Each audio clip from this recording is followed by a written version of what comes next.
Hello সবাইকে, আমার এই নতুন ভিডিওতে সবাইকে স্বাগত জানাই। অনেক দিন পর আবার ভিডিও করছি।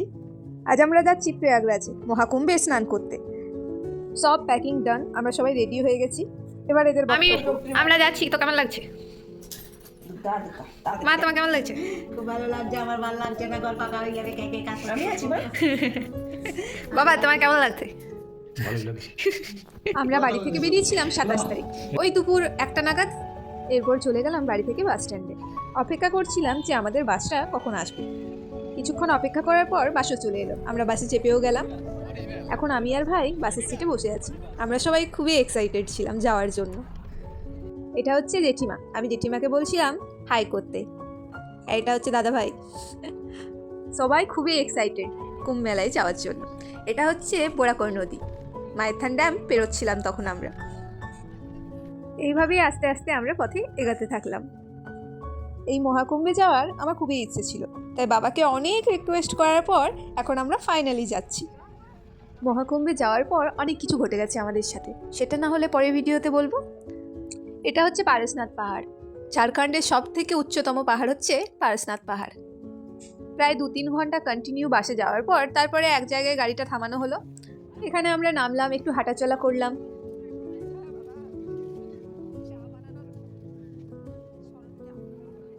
এখানে সব বড়রা মিলে চা বানানোর প্রস্তুতি নিচ্ছে। এই যে আমাদের বাসের সকল মেম্বার সবাই একে একে বাস থেকে নেমে পড়েছে। যাই দেখে আসি কত দূর হলো চা বানানো। এই যে অলমোস্ট কমপ্লিট হয়ে গেছে। তারপর ক্যামেরাটা নিয়ে আমি একটু সাইডে এলাম। বাসে চেপেই আমি ঘুমিয়ে পড়েছিলাম, তাই চুলের অবস্থা খুব খারাপ হয়ে গিয়েছে। এখানে আমাদের চা বানানোও কমপ্লিট, প্রত্যেকের কাপে চা দেওয়া হচ্ছে। আমি যদিও চা খাই না, তাও চাটা দেখে মনে হলো যে ভালো হয়েছে, তাই 1 কাপ আমিও নিয়ে নিলাম। আর এখানে দাদা ভাইও চা খাচ্ছে আর আমাকে জিজ্ঞাসা করছে কি ভিডিও করছিস।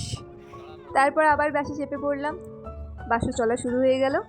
বাসের সবাই কেউ কীর্তন শুনতে, কেউ গল্প করতে, আবার কেউ ঘুমোতে এখন ব্যস্ত। রাতের খাবার খুঁজতে গিয়ে একটু বিপদেই পড়েছিলাম। যে হোটেলেই দাঁড়াচ্ছে সেই হোটেলেই বলছে খাবার নেই। আসলে এত মানুষ একসাথে প্রয়াগরাজ যাচ্ছে কুম্ভ মেলার জন্য, হোটেলগুলো আর খাবারের যোগান দিতে পারছে না। তাই আমি রিকোয়েস্ট করবো এবার যারাই যাবে প্রয়াগরাজ কুম্ভ মেলায় তারা নিজের পর্যাপ্ত পরিমাণে খাবার, জল সব কিছু যেন তারা নিয়ে যায়, কারণ কখন কোন সিচুয়েশনে পড়তে হবে সেটা আমরাও জানি না। অনেক খোঁজাখুঁজির পর একটা হোটেলে খাবার পেলাম, তাও আমাদের অনেকক্ষণ অপেক্ষা করতে হয়েছিল। আমরা ওই হোটেলটাতে পৌঁছেছিলাম ওই রাত 12টা নাগাদ। তারপর অর্ডার দিলাম।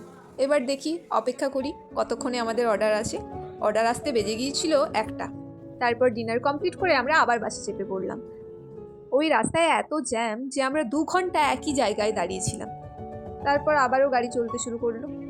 ওই ভোর 5টা নাগাদ এক জায়গায় গাড়িটা দাঁড় করানো হলো, সবাই যাতে সেখানে ফ্রেশ হতে পারে। ফ্রেশ হওয়ার পর বাবা আমাকে নিয়ে গেল একটা চায়ের দোকানে, যাতে আমি কিছু খেয়ে নিই, কিন্তু চা তো আমি খাই না। তাই বাবাকে বললাম তুমি চা খাও, আর আমি একটা জলের বোতল নিয়ে বাসে ফিরে চলে এলাম।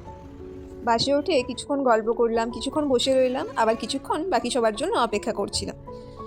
তারপর যখন সবাই গাড়িতে চলে এলো তখন গাড়িটাও চলতে শুরু করলো। অনেকটা পথ যাওয়ার পর একটা জায়গায় গাড়িটা দাঁড় করানো হলো। সকাল থেকে খাওয়া দাওয়া তেমন কারোর কিছু হয়নি, তাই ওই 12টা নাগাদ একটা হোটেলে দাঁড় করানো হলো, সবাই এখানে ব্রাঞ্চ করে নেবে।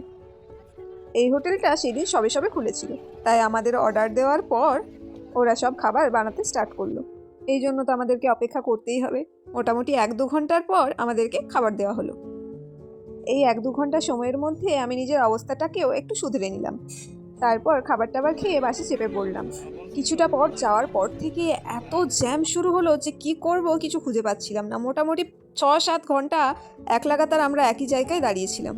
তারপর ধীরে ধীরে সেই জ্যামটা ছাড়লো এবং খুবই ধীর গতিতে আমরা এগোতে শুরু করলাম। রাস্তায় এত জ্যাম দেখে লিটারালি সবার গাড়ি মাথা খারাপ হয়ে গেছে। সকাল থেকে প্রায় সন্ধে হতে চললো, কিন্তু এখনো পর্যন্ত আমরা বেনারসও পেরোইনি। অনেকক্ষণ জ্যামে কাটানোর পর তারপরে ফাঁকা রাস্তার দেখা পেলাম।